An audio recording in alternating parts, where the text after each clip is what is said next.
right, welcome back to Channel 1. Today I have a very, very good video. I have a wonderful, amazing guest here, Marcel, and I interviewed them a while ago. I think it was a year ago, right? Yeah. Or it was a while ago. And we had a great time. A little bit of alcohol was involved, which, didn't basically interview. It was a great time, everyone was happy. Until the interview ended, and I realized that the recording was lost. I forgot how I lost it, to be honest with you. I remember distinctly back then, but it's gone to history. I read the interview. We had a wonderful conversation about the ending, about Armin, about Eren. It was a great time, and we've been hanging on Twitter ever since. And actually, after they were so kind, they gave me this Zeke painting, which is great because it has the colors that I want. Unfortunately, Nappa had a disgusting teal sky, but it's whatever. So today, I was actually talking. I saw a tweet talking about John Kassa, and I thought, you know what? I think I want to ask Marcel, what do you think about this? So I asked them, and they were a big John Kassa shipper, right? Like this, what you said?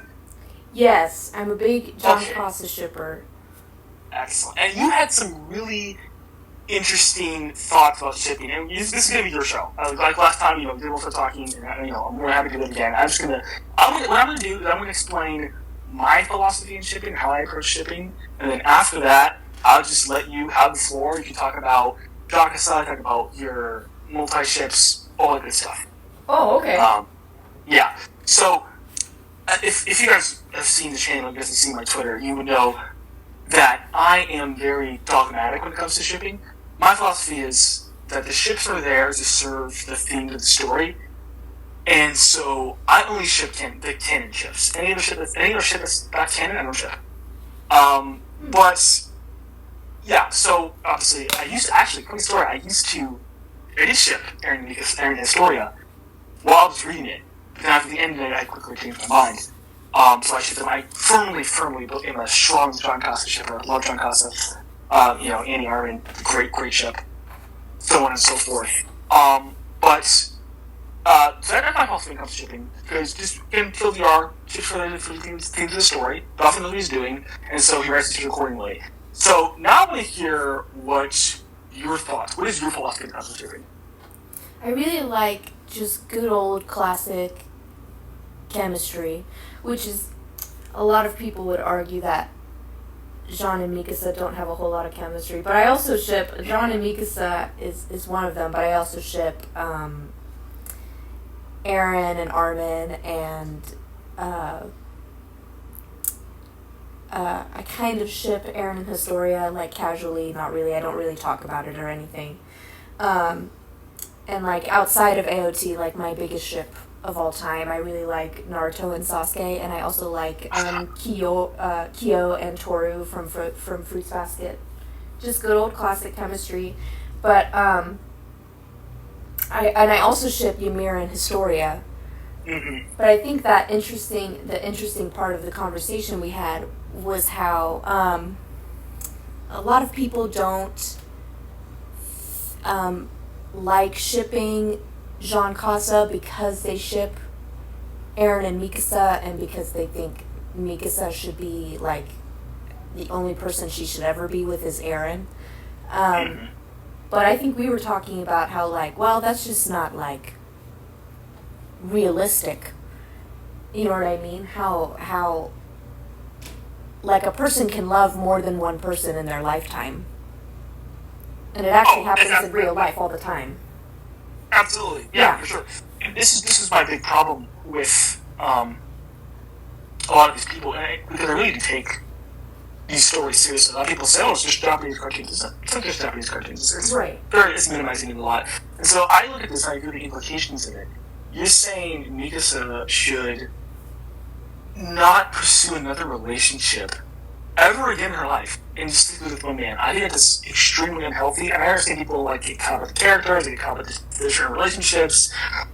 I actually get emotional about it, but I really would like people to just think the implications of what they're saying. I totally get it. This happens all the time, and as I mentioned in our Twitter conversation, I actually had a woman who got married twice on the channel. She left this long comment about how she had a husband and he died, and she went on, she was married. She still loves her old husband, of course, but she also loves her new husband as well, and that is what should happen. That's just like how humans are. Like, they lose people, and they're always gonna love the people they lose, but when they lose somebody they love, they don't just, like, lose the capability to love another person. Exactly. Yeah, and I think, so I don't talk about Eren and Mikasa a whole lot because I don't like them very much. Oh, really? Yeah. Why is that? I would love to hear that. That is very interesting. I thought, like, the first season, when I watched the first season, I thought the dynamic, to me, was, and I have, 4 siblings, and the dynamic was very sibling-like. And I get why people ship them. I just kind of keep my comments to myself. But then, to me, it just felt like obviously the direction changed with them, but it didn't feel, when it did change, it just didn't feel all that organic to me. When would you say it changed? Oh, that's a good question. I think, like, season 4. Because I think it was very clear, like, Mikasa had certain feelings for Eren, but I just didn't feel Eren very much reciprocated it. But I did, like, they started to go a certain direction, like, with that conversation that they had, where he asked what he meant to her and all that. But I would have liked it more if we had, like, more genuine, like legit conversations between them that weren't about, like, immediate crisis, or, you know what I mean? Mm-hmm. So but I don't talk about it very much, because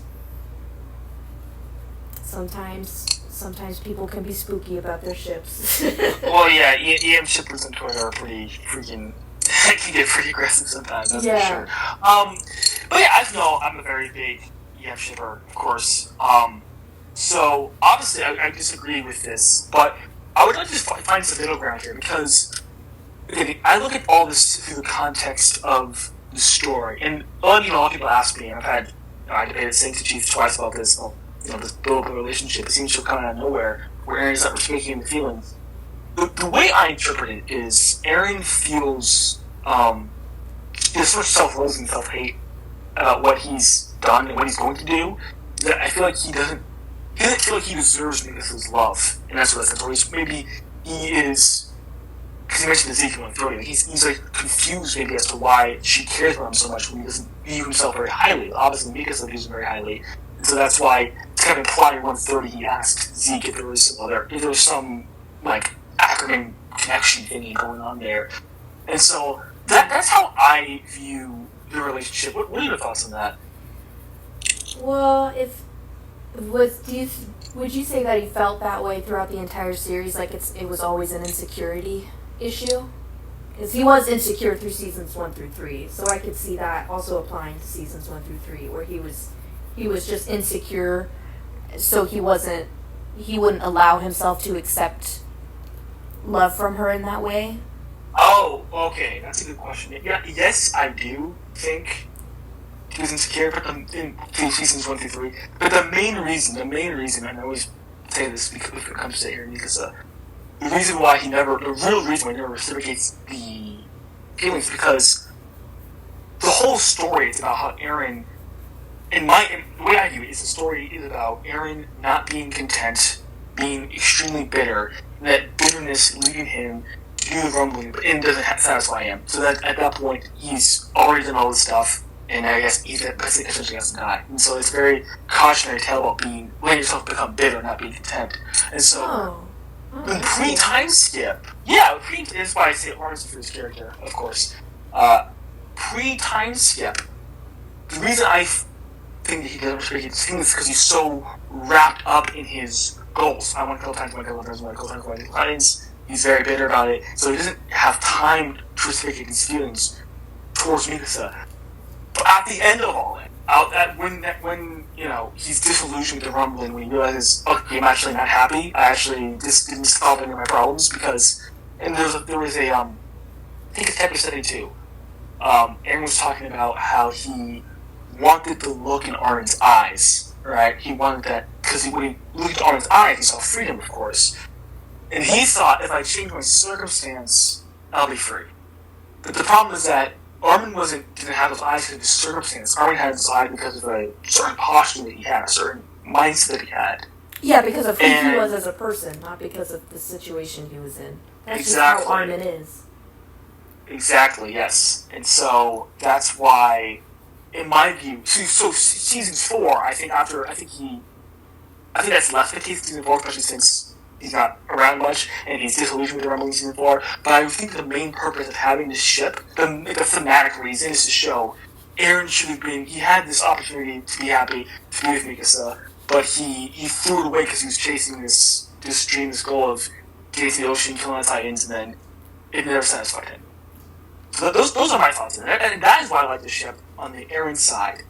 Now on the Mikasa side, I really like it because, I think we talked about this in our last interview, was that, you know, I think it's really important to portray or represent stories with people who love bad people, because this is a situation that we have to deal with. Yeah, I mean, this is a situation we have to deal with, because there are people who... love is a good thing. I just always start with it. It's like unconditional love. We all universally look at that. Oh, that's a good thing. Unconditional love is a good thing. And so unconditional love is a good thing. Then you should still love someone who is evil. You don't endorse their actions. You don't help them. You don't enable them. But you still love them. And I think that Mikasa's journey shows how she's able to show her unconditional love to Eren, even though he's very, very evil.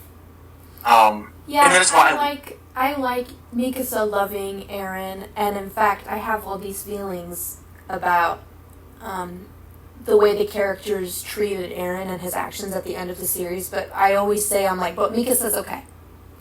Mikasa is the only person I'm okay with visiting his grave. Mikasa, I'm totally, I think it's great that she visited his grave until, she died. It totally makes sense for her character to love him unconditionally. So, yeah, I like that aspect, too. That's great. And actually, this is my next question, because this is the problem a lot of us drunk shippers run into, is that people say, oh, well, she visited the grave, even when she was buried. Isn't that a problem? What are your thoughts on it? You said you're glad she visits the grave. I'm glad she visits the grave, too. How do you synthesize her being loyal to her husband, her being devoted to her husband, while still visiting the grave? I think it's perfectly reasonable. What's Eren gonna do? You know what I mean? The man's dead. I don't know. And she lived with him. No matter what, she has this connection with Eren that she's never gonna have with Jean, which is fine. Mm-hmm. She has a different kind of connection with Jean. Exactly. Exactly. She lived with Eren and went through incredibly traumatizing things with him. Of course she's gonna visit his grave. And and it's weird. Okay, because this is what's weird. Is I bet if Armin and Jean and everybody went and visited Eren's grave in their old age, they'd all be like, oh yeah, they were besties, of course, go visit him in your old age. But when Mikasa does it, it's weird because she has a husband? Yeah, exactly. I know, I think that's great. And, another thing people bring up, maybe a similar answer, another thing people bring up is the scarf, which people say she wears a scarf all the time. Oh, she's not... And my thing is always, here's my thing, and I say, guys, look, listen, the scarf doesn't possess her. She's not when she puts on the scarf doesn't mean anything. The scarf is a morally neutral object, right? What you're saying is, the scarf is symbolic of her heart posture. That's what people are saying. And to me, the way I counter it is I say, well, okay, you're saying this is indicative of perhaps improper behavior, but the way that the story is framed, she stays married to him for decades. She has kids with him. Her kids grew up, they bring their kids around her. So, in my view, that is indicative of something greater. That shows she was a loyal wife. She was a good wife. She was a good mother. She was a good grandmother. Her kids wanted to be around her, and her kids wanted their kids to be around her. And her husband, she stayed married to her husband for decades, which is usually looked upon the side as a huge accomplishment. So that's what I would say when people say, "Oh, she's wearing a scarf." What are your thoughts on that? Did that ever bother you? Did you get questions like that, or how do you feel about her wearing a scarf while being married to Jean? Well, I think like Okay, so I have a different view of it because I think the way Mikasa feels about Eren is very nuanced, a bit on how I interpret it. Like the way I see her love for I would love to hear it. Yeah. The way I see her love for him, and I'm all about her loving him. I think it's an interesting dynamic. But the way I see her love for him is like she loves him deeply and she wants to be with him. But I don't like. I still kind of see it as familial, like as a family kind of love. Mm-hmm. Okay. So like her wearing her wearing the scarf because a treasured family member of hers passed away. Like I understand, but in the route where they are romantically inclined, because the whole cabin thing, they probably were romantically inclined. So canonically, they're probably romantically inclined. I would feel weird. Okay, so I just watched this episode of How I Met Your Mother. And Ted... I didn't see your tweets. I've been tweeting about How I Met Your Mother. And do you know How I Met Your Mother? No, I've never seen the show. I just seen you tweet it out. I'm like, oh, there goes Marcel. Yeah, I'm tweeting it. Yeah. Okay, so there was this episode where this couple was dating, and this guy had a bunch of his ex's stuff in his apartment still. And like, so this is like he just had it, like he used it, lamps around, like jackets and stuff, and it was different because he didn't have like a sentimental value for it. He just like had the stuff around in his house, but his partner was very uncomfortable with it, and in fact asked him to get rid of all of it. So I can literally see both viewpoints. I can see why people would be like, oh, why is she still wearing that scarf? But then I can also see like why it's okay.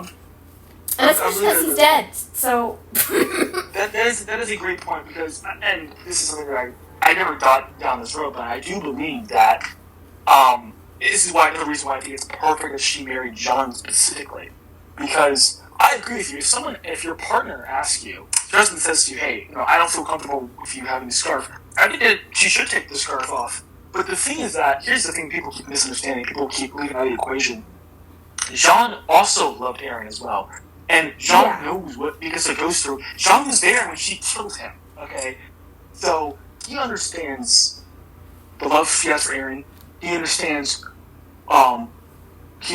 that she let him go and laid him to rest because she was the one who killed him. So I think it's perfect for her to marry Jean, because Jean would understand those feelings, and he wouldn't feel any way about her. He wouldn't feel insecure, he wouldn't feel uncomfortable about it, he would understand it for what it is truly, and as you can see, it all worked out for them. Yeah, he's like the only person who could be as close as possible to understanding. I mean, nobody can truly understand what that's like for her, right? Because it's so tragic and sad, so she's the only one who can really understand, but he's like the closest person she in her life that will get there to understanding. So obviously... Okay, so if obviously she's wearing the scarf, obviously Jean is okay with it. Like obviously he's chill. So I guess that's what truly matters is the boundaries with your partner, and if he's very clearly okay with it, then I'm like, okay, yeah, that's fine. Yeah, that's what's my thing, because people oh, he's a cock, it's this guy, she's so hung up on Eren. Oh, like, people say that? People call him a cock? Oh, you know this? Oh, yeah. Oh, yeah. Oh, I feel like, Eren is dead, right? Exactly. I got to exactly. Like, people say I have an NCR fetish because I like chocolates. Like, this is a real Oh my gosh. Okay. Yeah. No, but I just, but that's what's my thing. Because, again, wearing a scarf is a morally neutral action. Scarves don't possess people. So, this is really a situation by situation basis. And we can see the results. That's how I look at it. Now, since we're on the topic of Jean Cassel, I want to bring up. I want to let you cook on why. I think we already mentioned this, but you mentioned in our Twitter chat how Jean is like protective and caring, loving, and I would just like for you to just cook on that. Like, what is the dynamic? Why do you think Jean would be a good partner? And maybe we can talk about some accusations that get thrown around about Jean and the dude bros and stuff like that. I hate when people talk about Jean. It makes me. They're like, "Oh, he's an alcoholic," and I'm like, "Oh my god, shut up." I just think it was okay. So this is what's interesting is I have only ever seen Jean be kind to Mikasa, and I have witnessed with my own eyes Eren be absolutely terrible and awful to Mikasa, and I really like Mikasa. Go off. So, and that's part of the reason I don't like Eren and Mikasa together is because he manipulated her and berated her, and I get why he was doing it, but he put her in an awful situation where he forced her to kill her only remaining family left.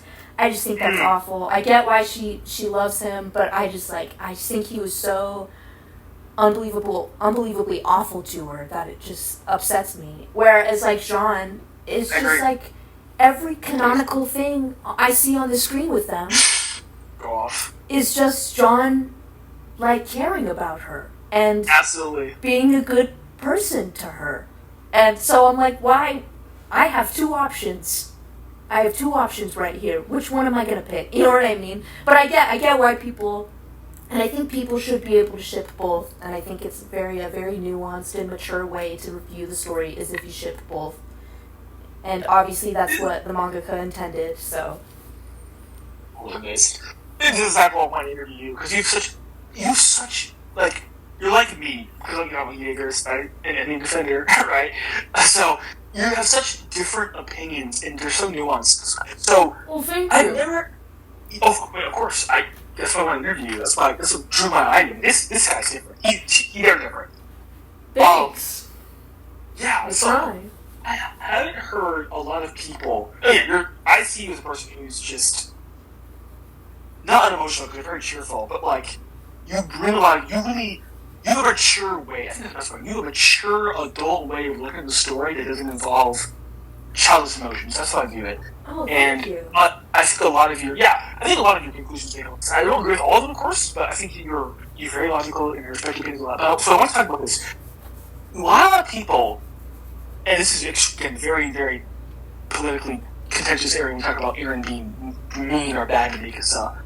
So, can you elaborate on that, like what you mean? I know you mentioned 112 and you mentioned him making her kill her, but can you just go into more of the dichotomy you have between Eren and Jean? Those two partners. Oh. Or potential partners. Well, I mean, Eren did things to Mikasa that, like, I can't ever, like, imagine myself doing to somebody that I truly love. This is not Twitter. Like, that's why I have the interview. Like, say all of it, everything. Like, say it. Oh, like, say this on Twitter? No. Saying this is not like Twitter. It doesn't be like short. Like, just say everything. Yeah. All the stuff he did, all the stuff you could not imagine yourself doing. I want to, just get as detailed as possible here. Oh, well, he, like, completely, like... One is he wasn't open with her for all that time. He, like, he didn't feel like he could trust her. So he didn't come to her about what he was going through. So I'm like, okay, that's his right, whatever. But if and then how he said those awful things to her, in order to distance her away from him. So he was manipulating her. He purposefully made her feel terrible. And then I think it's hilarious because then like a few seconds later, Jean's like, "How did Eren hurt Mikasa?" And I'm like, "There it is, right there. Do you guys see that? Exactly. You guys witnessing that right now?" I just want to jump in real quick. I'm going to let you continue, Cook. I just want to jump in real quick. Like, all these people talking about how Mikasa is, like, Jean's trophy wife and all this other nonsense. I need people to understand that Jean has put his life in danger on multiple occasions for Mikasa. He didn't just think Mikasa's cute. Obviously, he thinks Mikasa's cute. But he has put his money where his mouth is. He genuinely cares about her, and as he mentioned, he is always consistently throughout the show without wavering. Consistently, yes. Put his money where his mouth is and actually shown up and act like a man. To be frank, act like a man when it comes to Mikasa. Yeah, he does. But no, that's enough of me talking. Just continue. And I actually want to ask you, before we continue, this other question. So you mentioned, now obviously, we talked about this earlier in the interview, you would do the Rumble. Like, this is exactly what you would do. It's very, pro-Armin, pro-alliance. You would never just bang. But if you, let's just say you were doing the Rumble. If you were Eren, you loved Mikasa, how would you approach it? Because you said you would never do such a thing. But if I did do it, how would I approach it? If you did the Rumble, no. When I say you never do such a thing, I mean you never berate Mikasa and manipulate her if you loved her. So, if you were Eren, and you were doing rumbling, and you loved Mikasa, how would you approach the situation different? Well, I think me and Eren are very different people because, for starters, I would immediately, if I saw those things that he saw, I would just tell the people around me. I would tell... But I think it's... of course, we have a story, right? We have season 4 because he didn't, right? So it's good that he didn't. So because we got our precious, precious entertainment. And I also think it's an interesting callback to in season 1 where he's in that forest and he's trying to decide if to rely on his team or not, and then he relied on his team and everything went to shit. So I think it's an interesting callback to that, where he thought that was a moment he could have relied on his team, and he chose not to by not telling them. But I personally would tell them, because I'm like, all of you are smarter than me, and we all know everybody's smarter than Eren. So step 1 is I would Wits tell 3 out people. of 10. What was that? I said wits 3 out of 10. Oh, his wits are 3 out of 10? Yeah. Oh, that's hilarious. That checks out. Okay, so you would... Okay, so you would tell them. I'm going to just push back on you. I don't necessarily disagree. I'm just going to play devil's advocate, and I know some of my viewers are going to bring this up. Let me get a panel from 123, because it's having a flashback about the rumbling happening. Let me just turn there real quick.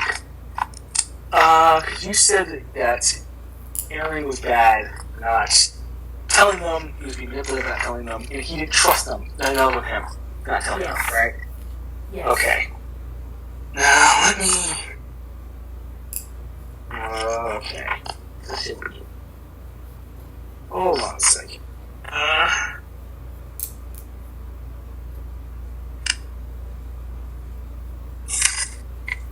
Actually, you know what? Oh, here's right here. Sorry. So, 123, to bring everyone back, and some people only watched the anime. In the manga, Dawn of Humanity, the flashback scene happens right after Eren announces the rumbling. So, after Eren announces the rumbling, actually, it's technically before. This is before Eren announces. So, after he touches Zeke, after he quote-unquote frees Ymir, Eren is talking about Ymir in the second year. This is the next chapter. It starts off with an inner monologue from Mikasa. One of the few times we get an inner monologue from Mikasa. Yeah, and it's amazing. It's great, yes. Everyone says Eren's changed. I believe that too. But maybe it wasn't true. Maybe Eren hasn't changed one bit. This also goes to my point about Eren being discontent. And this was who Eren's been all along. What part of Eren did I see all these years? And then she says, we never noticed, or maybe we just didn't want to. So, yeah. Okay, so with that being said, I'm going to play devil's advocate. I'm going to say, you said it's on Eren for not telling them, right? Yes. How come then does the manga have Mikasa say this? Why does Mikasa say this? If this is on Eren? Oh well, I do think I do think it was pretty bad friendshipy of Armin and Mikasa to not notice what Eren was going through. I would say it was mostly Eren, but I still think it was pretty awful of Armin and Mikasa to never notice your friend disconnecting from you and being different and being off, you just never noticed, or that like she said, we noticed but we just didn't want to admit it. So I think this is I wish we had more nuanced discussions like this on Twitter. But no, nobody wants to do that. No one.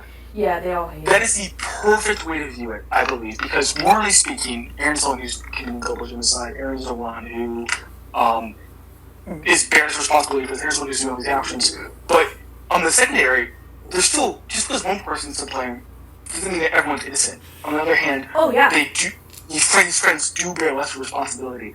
And I think that's a really good way of putting it. Again, just a really mature way of putting it, and a mature way of the story. Because Armin totally... No, I'm still talking to you. Oh, yeah, no, yeah. If Armin totally could have, like... If Armin pushed hard enough, he could have gotten Eren to talk. You know what I mean? Maybe. I don't think so. You don't think so? Well, I also... I'm going to write that as a note, because I want to talk about that later. Oh, okay. Because I have a whole, I have a very interesting conversation I want to talk to you about. So we can talk about, we'll talk about that later. And I also want to note that I think part of the reason Eren didn't tell them is because he knew they would try to stop him. So, and then... That's a great point. Yeah, it was literal manipulation. Like they ended up indirectly helping him, and he withdrew that information from them, so they would end up helping him because he knew they wouldn't consent. So he legit took away their consent in this huge thing that they had every right, that they needed to consent to. Like, they indirectly caused a genocide of 80% of humanity. And Eren manipulated them into doing that. And that's just awful. That's really terrible. That's really terrible. I agree. Yeah, so then they visit his grave, and I'm like, yo. But it's okay, Mika can do it. I'm glad you brought this up about Eren being terrible to his friends, especially terrible to Mikasa, because I have taken so much crap from EMs on Twitter. And I really just don't read too much Twitter, but I've taken so much crap from EMs on Twitter about this, because I've always said this on both sides. Eren and Mikasa's relationship was toxic. I'm going to say that. My full chest. Eren and Mikasa's relationship was toxic. And here's the thing. What you said was correct. Okay, Eren treated her horribly. Eren was horrible. Yeah. And I love that you brought the fact that they helped him commit genocide. Because I've always said Mikasa had an unhealthy obsession with Eren. And here's the other thing. Just like Eren went from being a bitter child when he was 9 years old to, and you see it progressively get worse and worse and worse. And all of a sudden, we see those flashes of the hero. We see him kill the people in Chapter 6. We see him not having this to the ocean. We see him, and then of course now we see him being in global genocide. So it gets progressively worse. So his case, despite its feels so brilliantly written, it shows how Eren's character flaws that weren't addressed exasperated over time. Yeah. But it's the same thing for Mikasa, where she has this unhealthy obsession with Eren. And first, it's just little things, like she breaks the chain of command. She tries to break the chain of command, and of course Eren stops her. Then she injures Levi, which indirectly makes Shina, the city Shina gets destroyed because Eren's fighting in Shina. And then it continues to go to now we get to the Rumbling arc, and Mikasa is, in my opinion, the worst thing she's ever done, threatening to kill Annie because Annie wants to kill Eren because Eren's committing a global genocide. Because at that point, it's not even because before you could argue that she was probably doing what she thought was right, but at that point, but then she ended up changing her mind and doing the right thing, killing that awful person, that monster. I agree. Yes, and it's my love. It's kind of.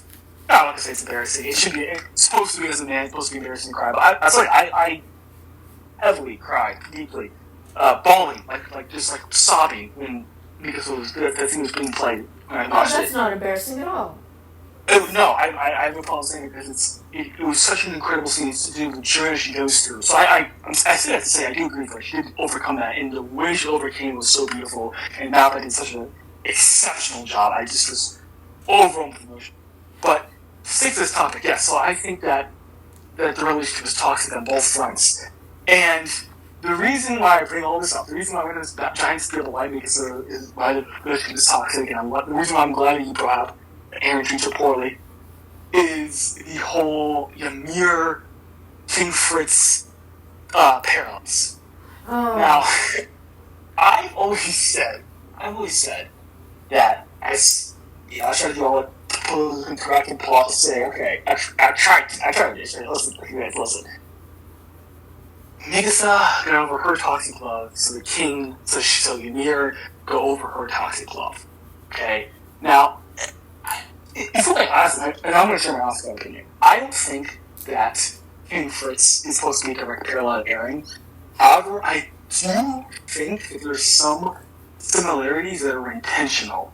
Yeah. In that Eren does treat her very poorly, and Mikasa has a toxic obsession with him, like Ymir had a toxic obsession with King Fritz. And so, this is why I always ask, like, these Eons and Doyle, I'm going to say, oh, it wasn't a toxic relationship. I say, okay, can you explain to me then why it's so good that Mikasa killed Eren? Why did Ymir smile when she killed Eren? Why was Ymir free when she killed Eren? What are your thoughts on that whole thing? Because I guess we're both in agreement about how the relationship is toxic, how it's bad.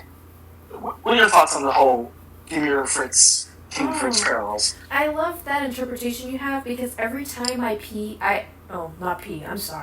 see people, I was combining the word see and people.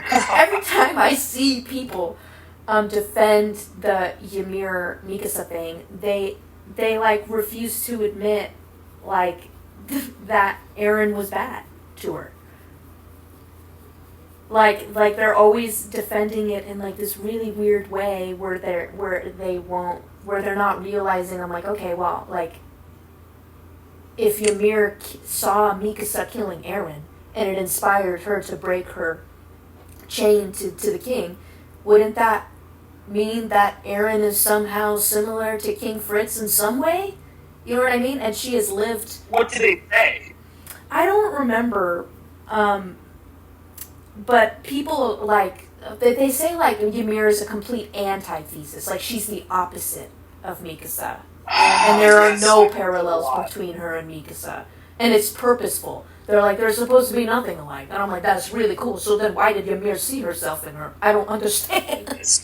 I agree. I see some people from just, like, the coping EMs on Twitter. Oh, actually, Mikasa's completely opposite. Mikasa's independent and perfect. Actually, I just talked to someone, I think, yesterday about, because they said, Mikasa's in a slip. Eren, look, she went against him. And I said, well, wait a second. Didn't Eren literally tell her to do that? Wait a second. Well, like, when she tattled on him, when she, like, it was awesome. First off, yes. And it was a lot of, like, old stuff. Oh, okay, old stuff, okay. But I mentioned, there's a very, very important nuance here. She's not a slave, I'm not saying she's a slave to Eren. She's a slave to love. Those are two different things. Oh, yeah. Two different things. Because being a slave to Eren is, okay, Eren wants me to do this, I'll do this. And Mikasa disobeys Eren all the time. Yeah, she does, yeah. But being a slave to love is, I'm going to put my love above everything else. So that still allows her to be like, oh no, Eren, I'm going to tell you. And you're think that she told on him. She told on him because she didn't want him to go to the sword course, so he wouldn't be dead. But ignoring that, you could still disobey someone, or not obey someone's wishes, or not do everything everyone wants to be, but you can still be a slave to love. Exactly. And that's what she is. And of course I disagreed, because I don't know why. But no, you're definitely correct. And the thing is, if Mikasa is supposed to be this, if we're actually honest to God supposed to be that Mikasa is like this completely free, independent woman who, you know, has a great relationship with Eren, no toxicity, no flaws in the relationship, no problems, independency, no disorders, no nothing. Why did it take her killing him to free Ymir? Because remember, it was a result of his choice that did it. And so, if I have any EMs, I have many EMs who watch my videos. I'll just also answer the question.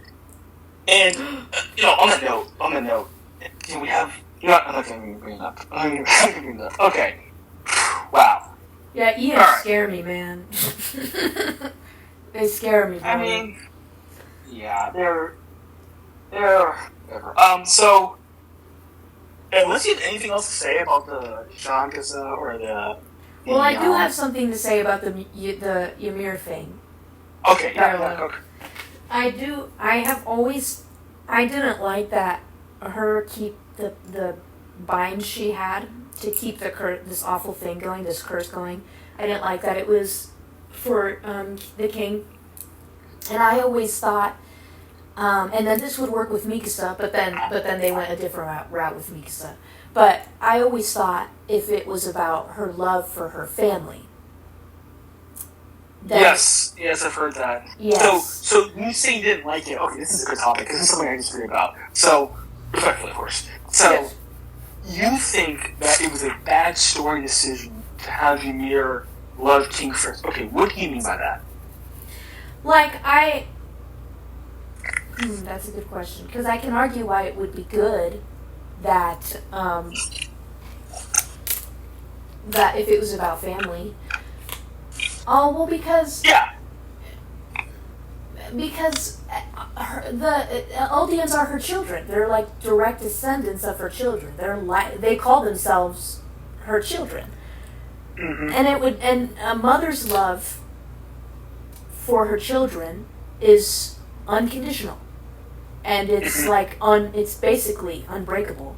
So it just logically makes way more sense for someone to want to remain in a prison for thousands of years, an awful prison, and create this. And then Eren did these terrible things for people he considers family, and Mikasa's driving goal in her life was to protect her family, because she saw Armin as her family and all that. And so, I personally find it bizarre that somebody would put themselves through thousands of years of misery, and then everybody on the face of the earth through years of misery for a single person, but to do it for her children, that she created. That connection to me makes more sense, especially with pads, and when they die they go to pads. So well, this next question I should ask: why do they go to pads when they die? You know, is it because they were created there by her? No. Hopefully I can get an actual quote. Let me get volume 34 real quick. You're like, I'm out here getting sources. Yeah. Then I'll call my top of these called Sauce? Sauce, yes. Alright. I think it's after 137. My favorite chapter, 137. Here it is. Every Eldian is connected. This is what I'm talking. Every Eldian is connected to one another by paths. It's because the founding Ymir wants to be connected. He wants something from us. Yeah. So the way that I interpreted that is that she was seeking connection in a relationship, and I think it was maybe a mixture of invaders, a mixture of invaders, a mixture of me, a mixture of some other people. They were bringing up how each of the three main characters, freed Ymir in their own special way. So first Eren, 122. Let me throw the theory, right? Okay, great. Yes, I like that theory. Yeah, it's a good theory. Great theory. Which I honestly believe. So, the way that I interpret the image that they go to pass is that she was really seeking someone she could relate to when it came to this, and that's why when she saw Mikasa, that's what happened with her. Now, I do agree that I'm not necessarily saying that the whole family thing is bad. I'm not saying it's bad writing, and I'm glad you saw a flaw in it, because the flaw was even as it was Mikasa. It went in different direction with Mikasa. But I've always said, I've seen some people way back in the early days, they used to rewrite the bubbles. So they would make the bubbles blank, the 139 bubbles blank, and they would put new dialogue in there. Yeah. And so I would see a bunch of alternate endings. And one of them that was pretty popular was, he was created for a family, not the king. And that was one of the few things with AOTNR, because I think AOTNR had that too, that I didn't think was just outright ridiculous, because that could absolutely work. The reason why I think it's good that it's this way is because what you said. They didn't go the direction with Mikasa. Mikasa was always about a romantic love. the theme which he embodies is a romantic love obsession. Well, yeah, maybe not obsession. Well, an obsession. I won't say her theme is a romantic obsession. Her theme is unconditional love, and the theme is romantic love. That's what she's been doing for the entire series. And so I think it's more appropriate for the story to go in that direction because that's who they had Mikasa be. Yeah, and I can see that. I wish they kept the family route with Mikasa, or went in that route with Mikasa, especially because family is such a big theme in the whole story. It's just family everywhere. If you look the wrong way, they're like, "Oh, family, brothers. Oh, your dad, your mom." You know, it's all about that. That was really loud. But it's such a big and the family relationship with the warriors and finding a family in the scouts and Levi finding family in the people around him. It's just such a big theme. So it would have made a lot of sense to me if that's what Ymir is, the route Ymir went in. And then it's an opposite to Zeke, wanting to end, wanting to take away the ability of people having a family. Yes, I've heard that, which is a great argument. I think that's actually a good argument. Which, no, that's good. But yeah, I don't. Those are all some of the most valid criticisms. But I get it because Mikasa's writing went in a different direction where it wouldn't have worked as well. Mm-hmm. Well, the other thing is that I think that it's I remember when I was in the woods and I was reading about that, I felt pretty happy. I thought, this is a great triumphant message for women because it shows. The thing I took away from it, immediately my first question was he's like basically saying like, if you're in that situation, like there's people who are in a situation and they've overcame it, you can overcome it too. So I just felt pretty happy. I remember feeling pretty pleased about that. Is that was what I saw the message to be. So I like that there's like this really encouraging message about a really serious and really real dark scenario, because this does unfortunately happen. People stay in bad relationships, they have dependency issues, or are mentally ill, and of course, I always bring up all the time, like, other than my whole spiel, like, Mir's their child, she had a tongue cut out, she can't talk to anyone, like, obviously, it makes sense that she would have dependency disorder, she would want his affection, her parents were killed, but... that does make sense, because, I mean, like her, that's all she's ever known. Exactly, and there's no way she can get out of it, she's no support system, so I do think it's really... I was pretty happy that the message was there's people who were in a situation overcame it, you can overcome it too. Especially in going away from Ymir back to Mikasa, especially with Mikasa, the thing that I can't reiterate this earlier, but I must say it again, the thing just clear, the really thing that I love about Mikasa's character, the thing that I really like about it, is that it shows that you don't have to completely kill your feelings to move on from someone.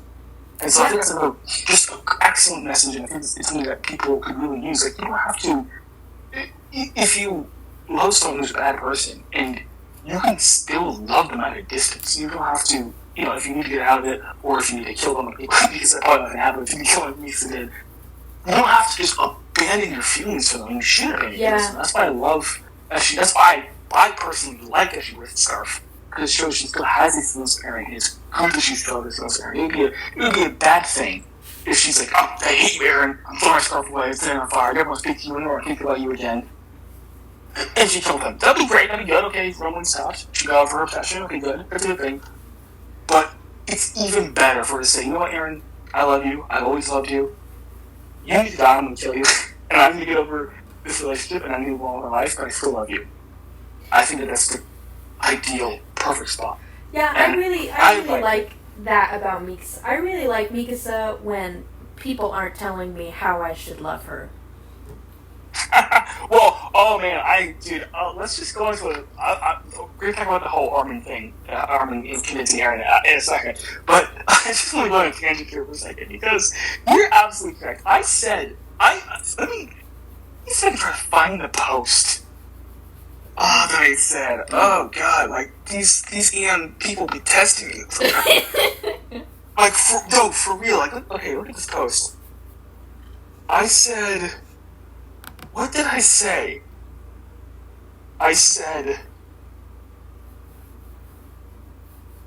oh god, okay.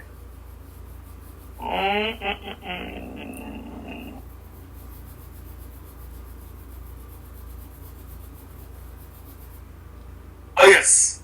I said, I'm very curious. Why do y'all love Mikasa? I'll start. The love she has for Eren is beautiful. Her character is an excellent display of unconditional love in the real world. You really don't see unconditional love portrayed this way thoroughly a lot. You don't really see unconditional love portrayed this well or thoroughly a lot. Yeah, For some reason, yeah, very nice, very sweet, very politically correct. Yeah. This person says, fake Mikasa stan. Fake Mikasa stan? Yes, I say, what? I said, for real crying emoji, just trying to spread the love out here, and I get this. And then she says, no, this is how Mikasa hate usually starts. What? People find your character like this because you don't understand her.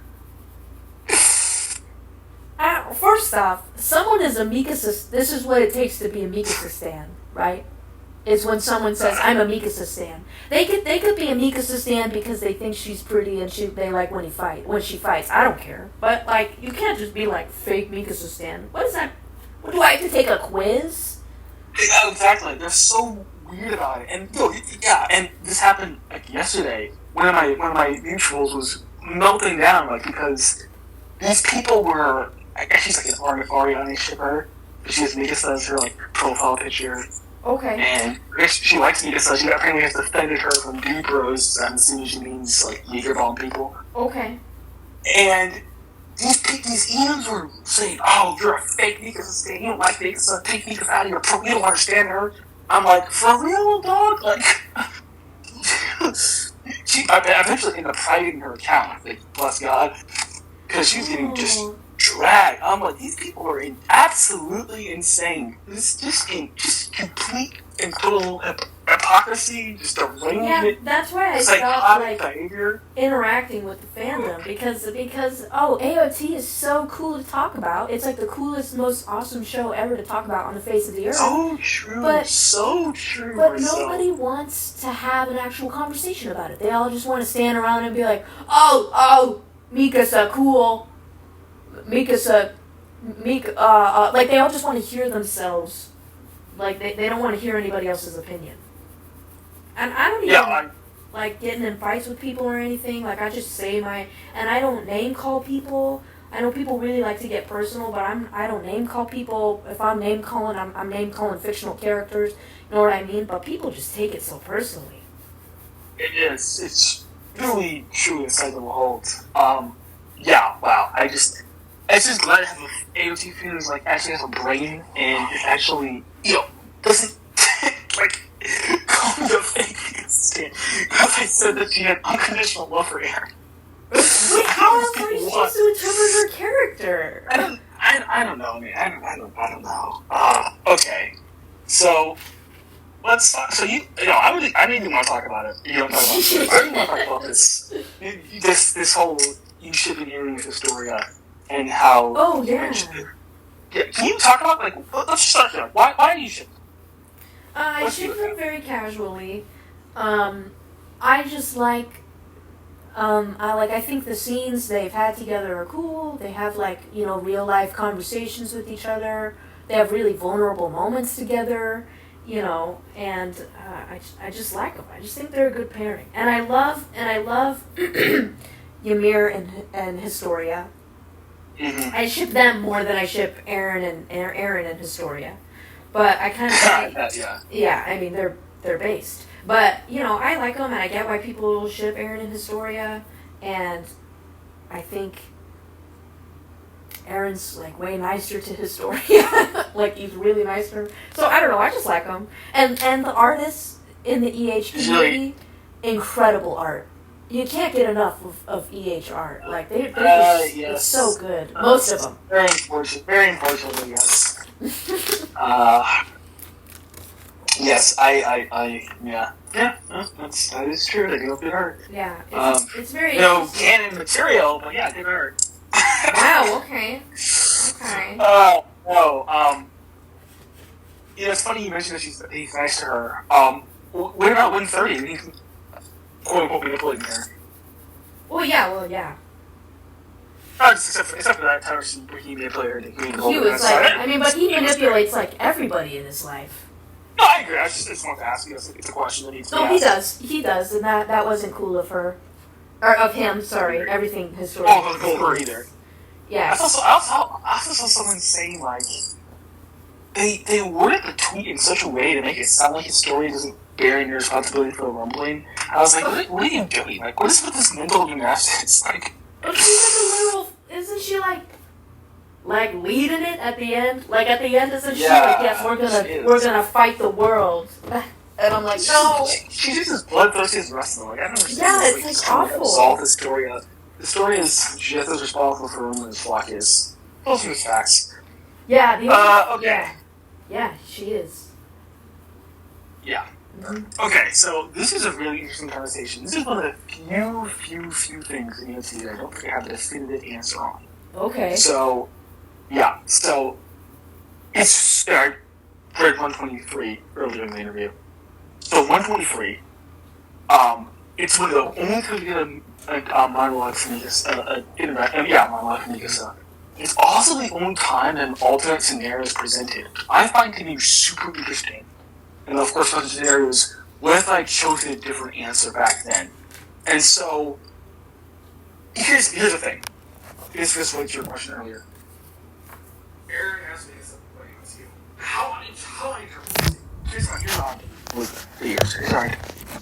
I interpret it as Eren's own stuff. Eren is doing stuff, and he's thinking, okay, I'm gonna do the rumbling, this is what's gonna happen. The only thing that could stop me from doing the rumbling is if Mikasa loves me. If Mikasa, and this is very interesting, because if Mikasa loves me, I want to do the rumbling. Why would I do the rumbling if Mikasa loves me? How does that change anything? Well, as I mentioned beforehand, as Eren has mentioned very clearly in the final episode, the rumbling was really about a personal sense of self-actualization, not about geopolitics. And so, the way I interpret the scene is, if Mikasa would have said, no, I love you romantically, I want to be with you forever, then that would have solved the discontentment Eren felt in his life, and he would have been able to be content loving his wife.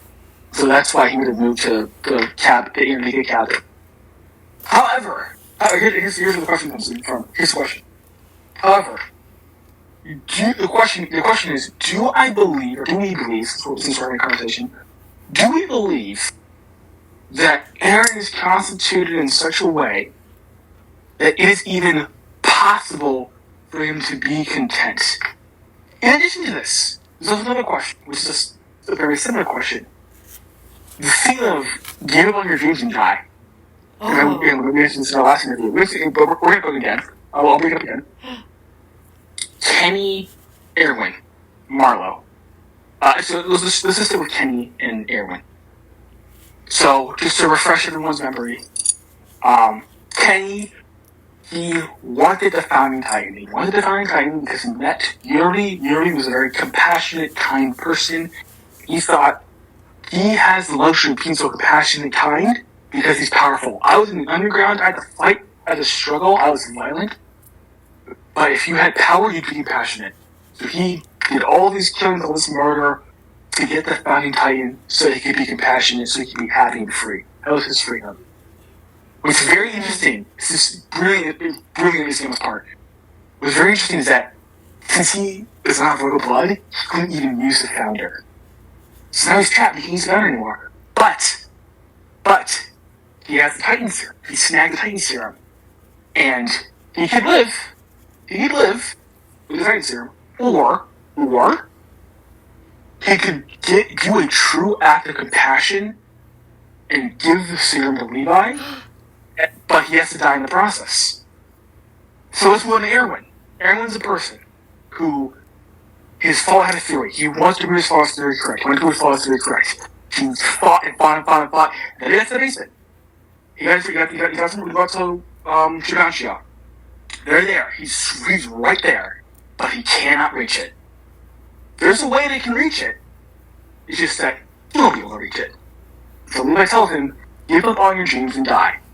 So Erwin unshackles himself from the selfish desires, and when I say unshackle, I mean he unshackles himself from the selfish desire of proving his father's theory right, and is able to be free as the true person he is, as a leader. That's who he is. And so as a leader, he gathered his troops and he ended up dying. But he died a free man. Yeah. But he had to die to be free. Now here's the question with Eren. Does this apply to Eren? Because Eren's a person who, he's chasing the string, he wants an unoccupied world. This is not my interpretation anymore. This is what he said, this is what said in the internet. He wants an unoccupied world, and so does letting his friends kill him, does that free him of his desires and and I hate to say, and don't take this wrong, but this self-sacrificial way to end Tigris? Is that his true? Is that where he becomes free? Is that his last symbols of freedom, like him and Erwin, or is it just the punishment for what he's done and what Mikasa's development? So just to sum, but just to sum all that up. The question I'm asking, the question I want to discuss with you today, and you brought this up earlier with Armin, is it possible for Eren to be constituted to be content without doing the rumbling? Is it ever possible for that? So, well, I yapped a lot, so let's just, what are your thoughts? It's possible for him to be content without doing the rumbling. I don't think it's possible for Eren to ever be content. No matter what. Okay, so you do think that. Okay. Yeah, I think so, like, he's just because I don't know, he's always longing for something more. He's never going to be satisfied, like, no matter what. You know what I mean? There's nothing that will satisfy him. Okay, great. Okay, I'm glad you have a strong opinion on this, because I don't have my opinion yet. So you can basically convince me. So I'm gonna like play devil's advocate. So I'm gonna say, okay, Marcel, what if Mikasa was to actually know his feelings, if she gave him his love? Do you still believe that wouldn't be satisfying him, or do you think he was still looking for something else? Maybe in the moment that's what he was looking for, and maybe he could go and live that life with her. But I think eventually he would realize, I'm not happy with this, and he would just, you know what I mean? Like, at first it would be happy rainbows. He would enjoy it probably and enjoy the peaceful life, but then eventually he would long for something more. Mm-hmm. Okay. So why do you think he asked her?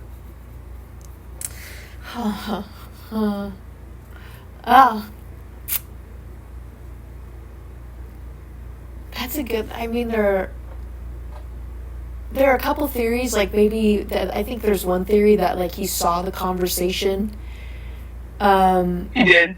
And he wanted to see, like, if her answer changed from what he saw, and maybe it was the same as what he saw. So he was like, there really is no getting out of this, or it could be what you said about how.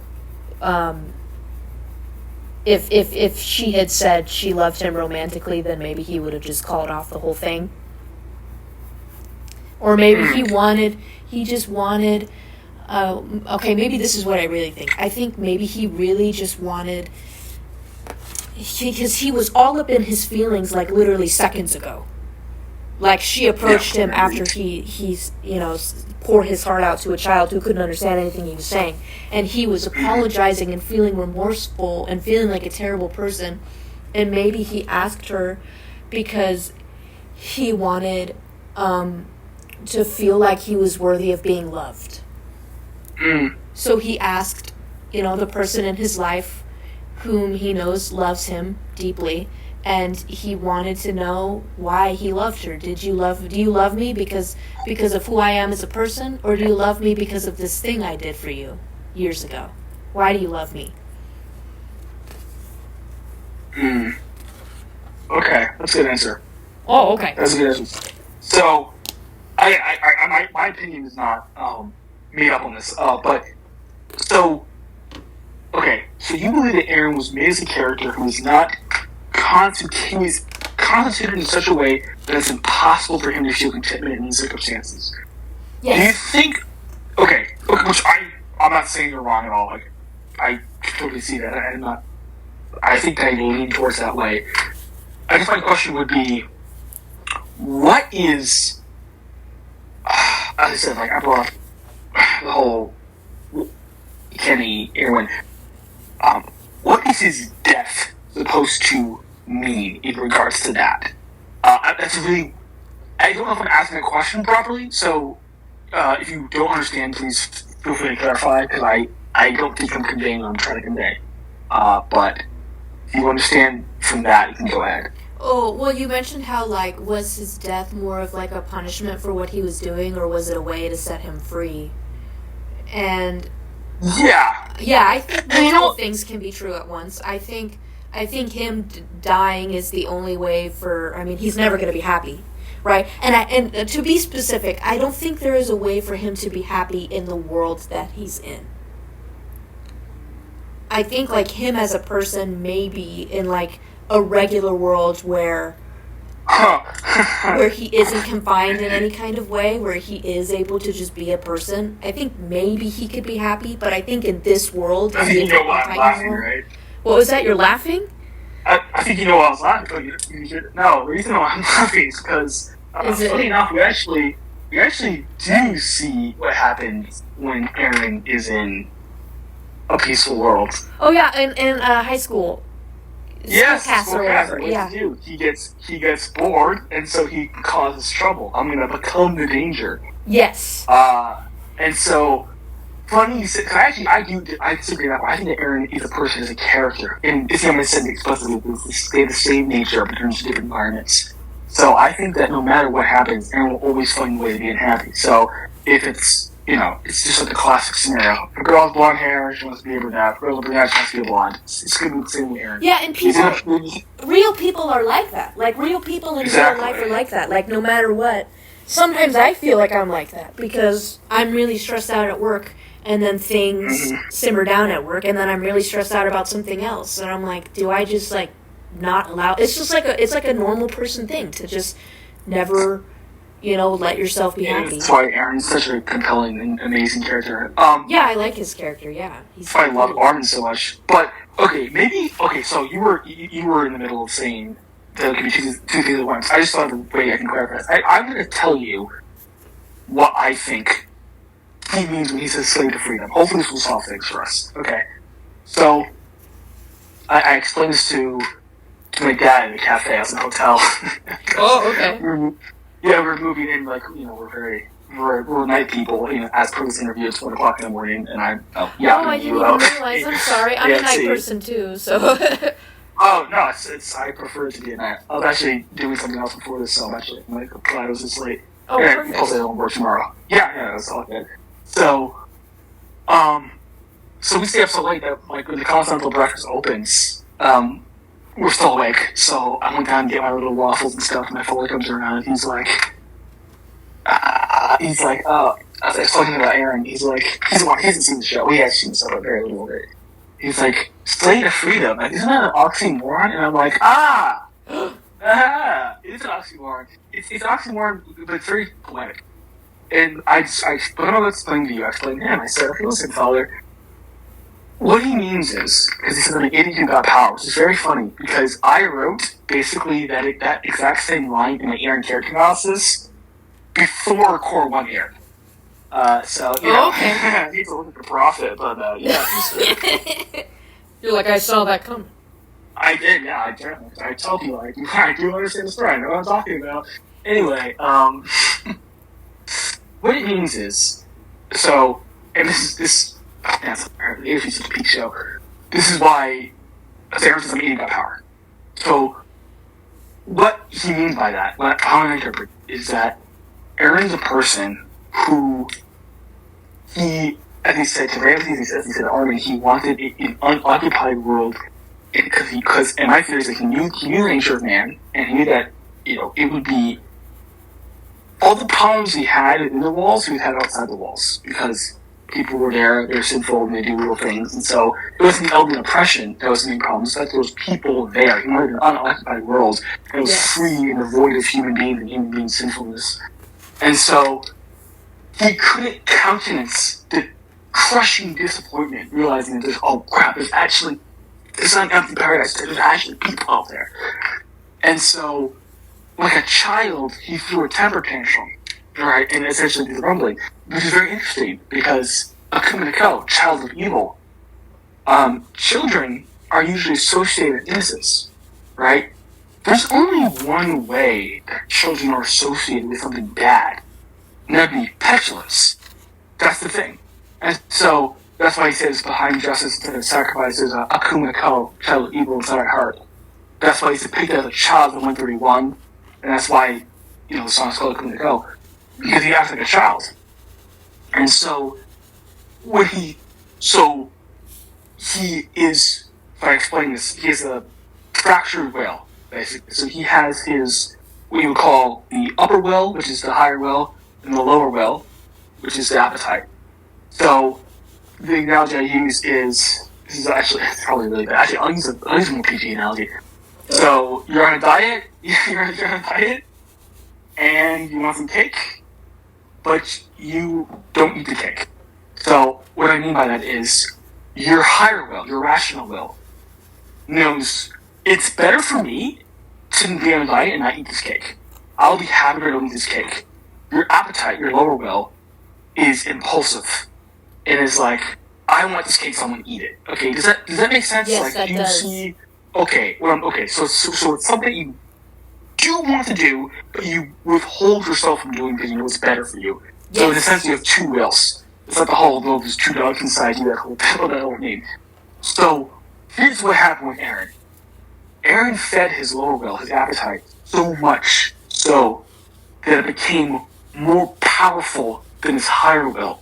So even though he knew it was better for him to stop the rumbling, even though he knew it would do no good, he couldn't help himself. He emotionally did not have the willpower to help himself because he's a slave to his lower will, and his lower will wants freedom, aka I'm a slave, freedom. And so that's why, my entry is, that's why he sends his friends to stop him. That's why 133 wants to be stopped. Because he knows it's wrong. He knows it's wrong, and he would love to stop it, and it's not fulfilling him. He would love to stop it, but he can't help himself. He has to keep doing this because he's compelled to by his lower will. And so he sends his friends to do what he wants to, but can't, which is stop the rumbling. And so that's my interpretation of this. So with that in mind, with the whole, is Eren constituted to be content? Let's just go back on track. What do you think his death is supposed to mean? What do you think the author is trying to convey ultimately with his death? Oh. Well, I guess his death is like his what was your inner will that you were calling it? The second will? The lower will? The lower will, yeah. I guess that's the only way to truly stop his lower will. Is for him to perish. Yes. Yes. Okay. Yeah. So you think it's more of a cautionary tale? It's where it's like, this is supposed to be a warning. Like, if you feed into your lower will so much, to the point where it becomes, you don't address your character flaws, to the point where it becomes this powerful, you'll end up being so helpless you have to be killed by your loved one. That's the yes. Yeah. I can agree with that. Yeah, I think that's it. I mean, because it was the only way to stop him was by doing that. Mm-hmm. Was by killing him. And we know he wants to be stopped because, Ryder mentions it. Obviously, if he wanted to, this wouldn't be a fight, but it obviously is a fight because he wants him to become the problem. Yeah. So I think that's in the end, he got everything he wanted because he still got to do the rumbling, and they still stopped him. He wanted to do the rumbling, like, real bad. Of course. He was I'm jonesing for the rumbling. He said that. He said, I want to so very badly. Yeah. He said, he can't great help addition. himself. Great addition, exactly, yes. That's why he's so awful. What was that? I said that's why he's so awful. He's so evil. He's so terrible. He is, truly. And that's why, so cool. Now that you brought that up, actually, this is why I'm a big time loop fan. And I don't know if you've heard the theories about the time loop. I actually made my most popular video, which actually, I'm very proud to say, has over 1 million views. Oh, wow. Yes, indeed. I took all the See You Later clips, and I basically put them in order, how I think it's in order. Because what I think is happening is, the reason why. So remember, Eren gets the flashbacks in episode 1. So actually, Yes. flashbacks. Like he sees his mom dies, he Hans dies. You know all that, right? Yes. So the way that I interpret this is that this isn't actually Eren seeing the future. It's Eren seeing the past. It's his past life. So he gets killed by Mikasa in cabin, which I have very strong reason to believe that cabin happened. Mikasa was in cabin until Eren died. And the reason I believe that is because of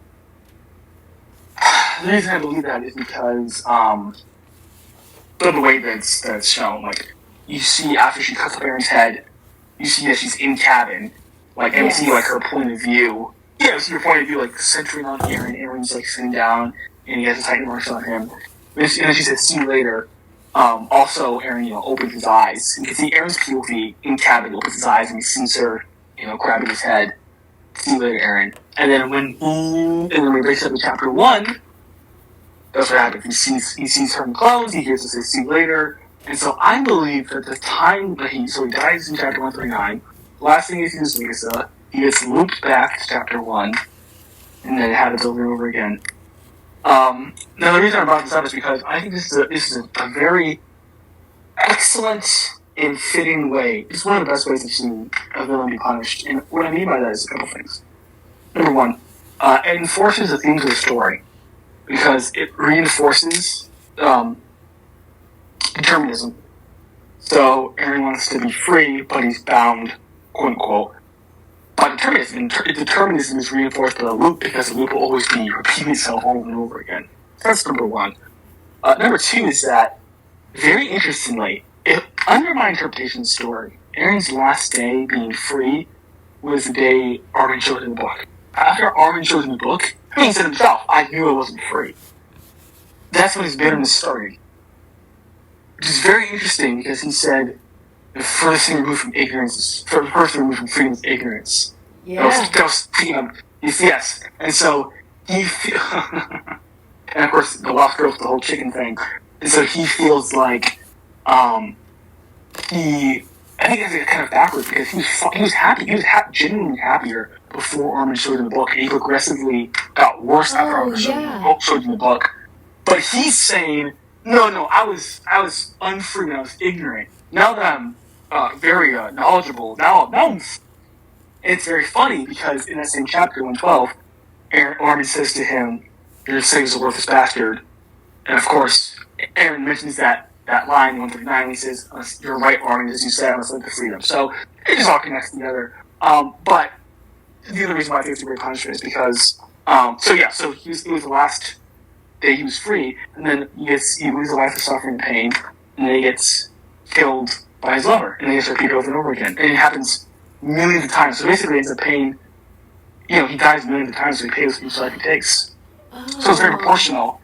Another thing that I thought was interesting. And this is just completely schizo. This is like completely just schizophrenic. Like, it's not.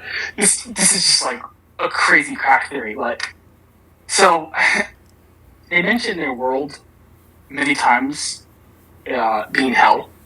In fact, one of the clearest examples I have, clearest memories I have of this is in season 2 when it was a great scene. It was like the season 2 finale charge. The MP asks Erwin, "Is this hell?" Right? And he says, "No, but it will be." So that's just, Yeah. The reason I remember that scene is because it's such a great scene. I've seen it in a billion times. Erwin is just so badass. But they mentioned their situation being hell. And so Armin says to Eren, "I'll see you in hell." And then Eren says, "We will keep together forever in hell."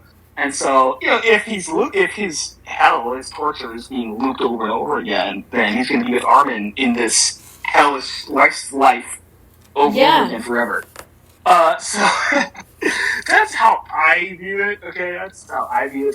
Some AoE schizos that disagree with me on this and say, actually, there's actually 3 timelines, and the cabin is the first timeline, you see, and blah blah blah blah. But that's how I view it. I love that. I love that view because I think death is too easy for yes, him. and you mentioned that in our interview. Yes, and I completely agree with you. I totally agree with you. It's definitely not a proportional penalty to be. No. It's the easy way out. I'm like, you never have to like. I mean, all the people who are left with what on in this world, you've left them with this terrible world. They have to live through this, and you just do all this and then you dip. No, I like that idea where it's a time loop and he just has to keep suffering through all this over and over again. And maybe what stops the time loop is that maybe don't commit genocide. I don't know. Maybe it stops when you decide not to commit genocide. I don't know. Yes. So I think that's pretty base. I'm gonna go with that from now on.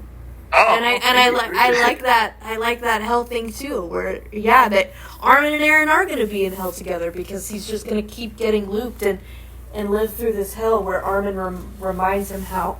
No, your life does suck, man. Your life sucks, dude. You don't have that great of a life, man. So I like all of that. That's all pretty good. Oh, thank you, Marcel. Yeah. Thank you. Excellent. Wow, you're cooking. Thank you. Yeah.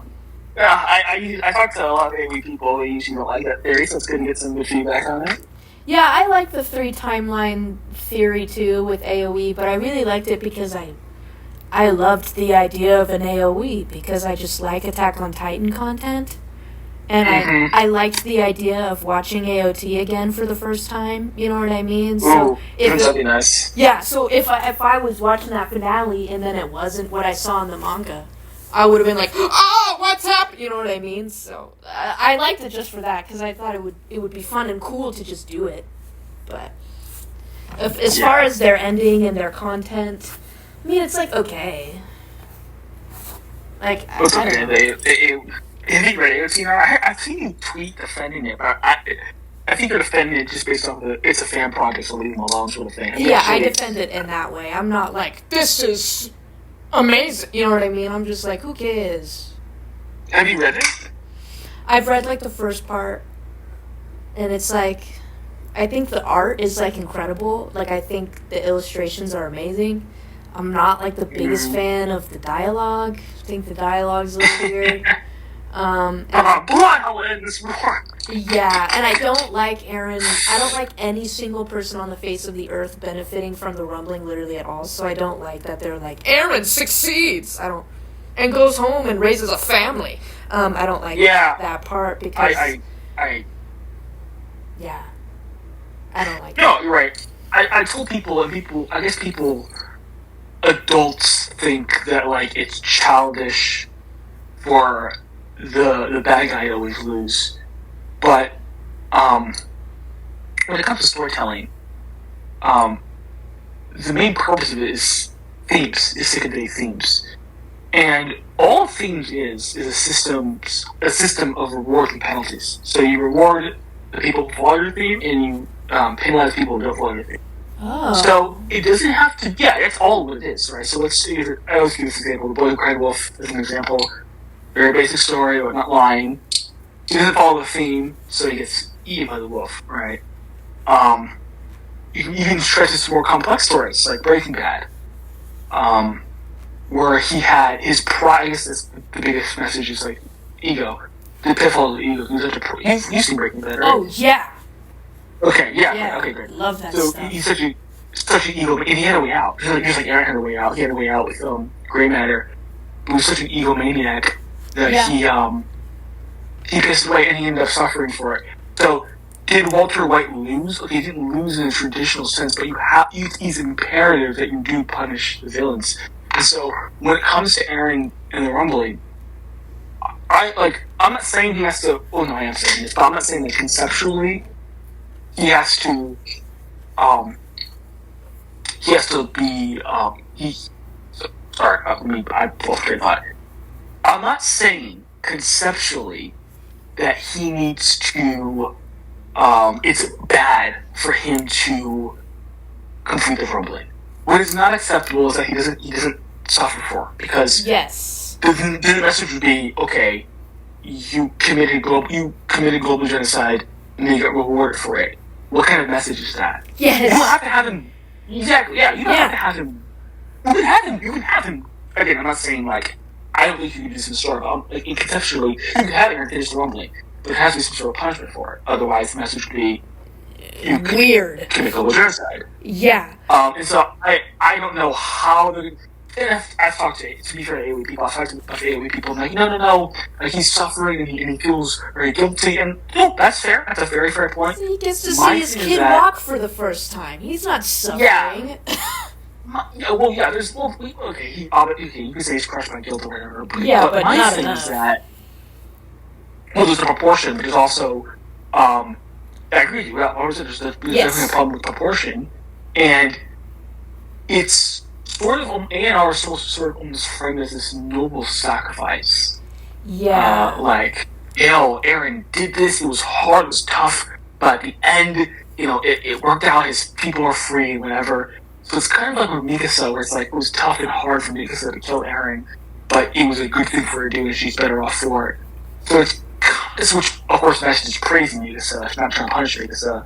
So, if that's the case with Eren, then it's like, it's really just portrayed in that way. So, I guess we're releasing the chapter soon here, so I'm very interested to see how this is going to work out.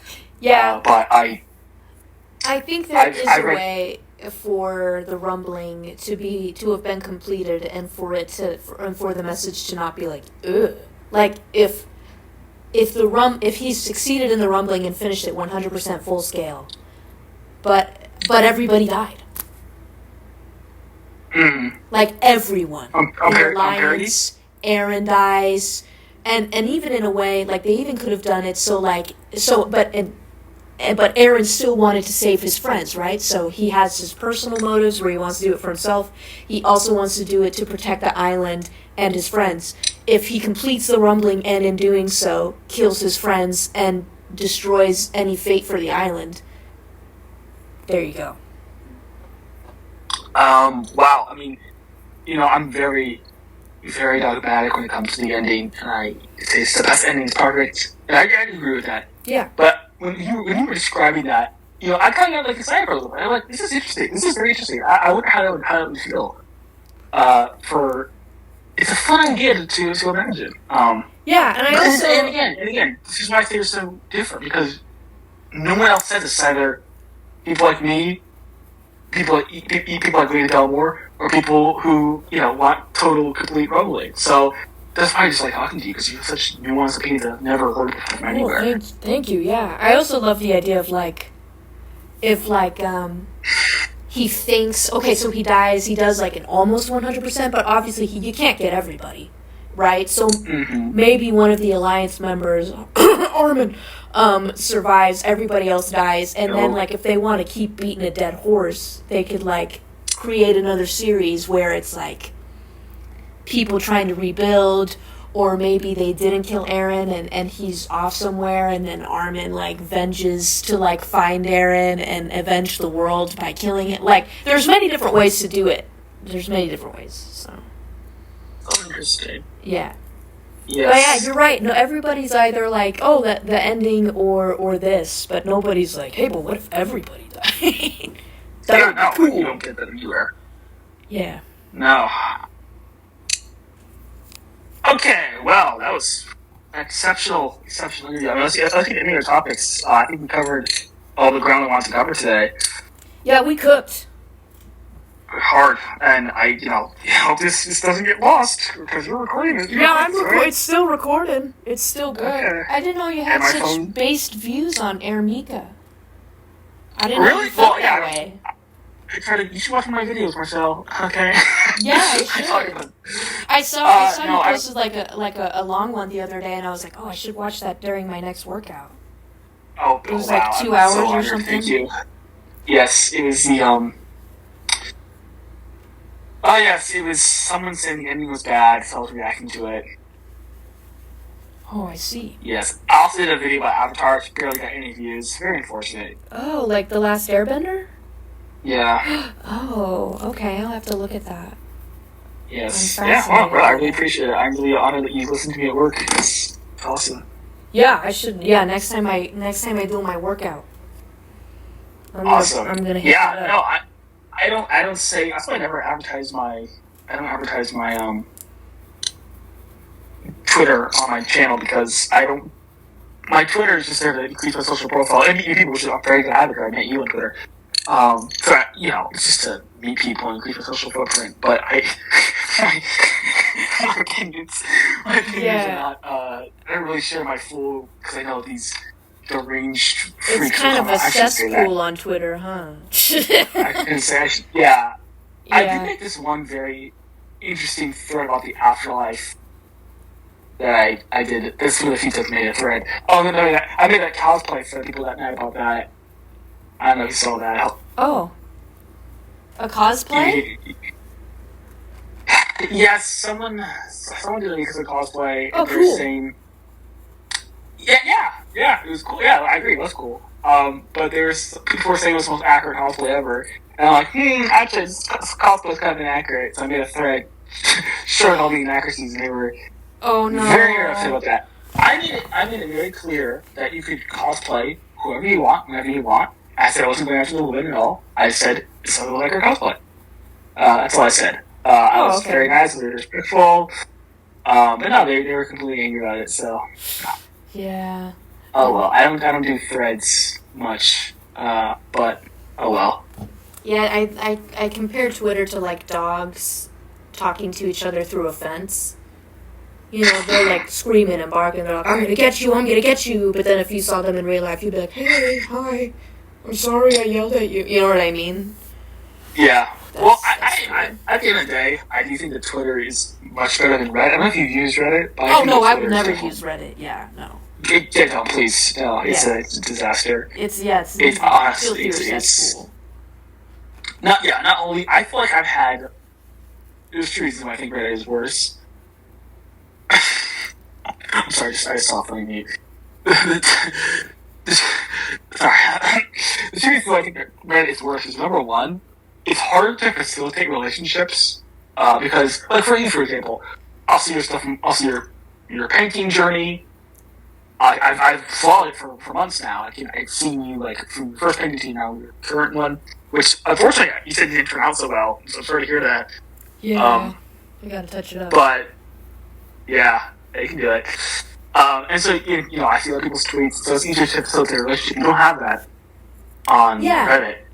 Yeah, that's true. The DMing on Reddit is also much worse. But the people on Reddit, I've had, despite all this crap we talked about Twitter, I do think that it's definitely easier to have a conversation with people on Twitter than on Reddit. People are so self-righteous and stuck up, and I don't know, it's like turning into a brick wall. I think people on Twitter can become a brick wall, but there's much more leeway with people on Twitter where you can come to an understanding. I've had many arguments with people on Twitter, and some of them have been ended respectfully.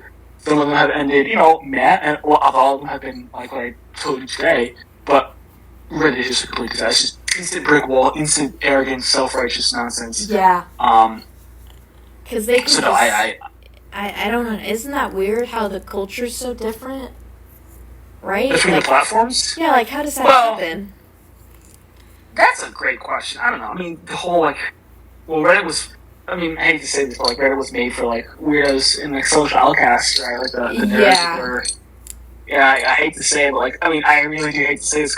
Don't take this the wrong way, but people who lacked social skills. I mean, to put it politely, it was made for those type of people, and so it attracts the type of clientele. And as I said beforehand, it's more impersonal because you don't see people on your feed like that. Yeah, like the person you're talking to, you're probably just never gonna see him again. Yeah, whereas I see, I argue with people and I scroll my timeline and I see them, later on. So, it's much more different. And the profile picture is also, I guess, a psychological trick. I don't know if you've seen this where, someone will put eyes above something, and, they'll, tip more, or they'll be, nicer or whatever. Just because, no one's watching them, eyes are there. So, psychologically, it's a trick to make them act a certain way. Oh my gosh. So I think seeing the profile pictures is much more prominent on Twitter, so it's kind of like a psychological trick to think this is actually a real person. Where it's really, really impersonal with Reddit, because a lot of Reddit, they're very generic and very small.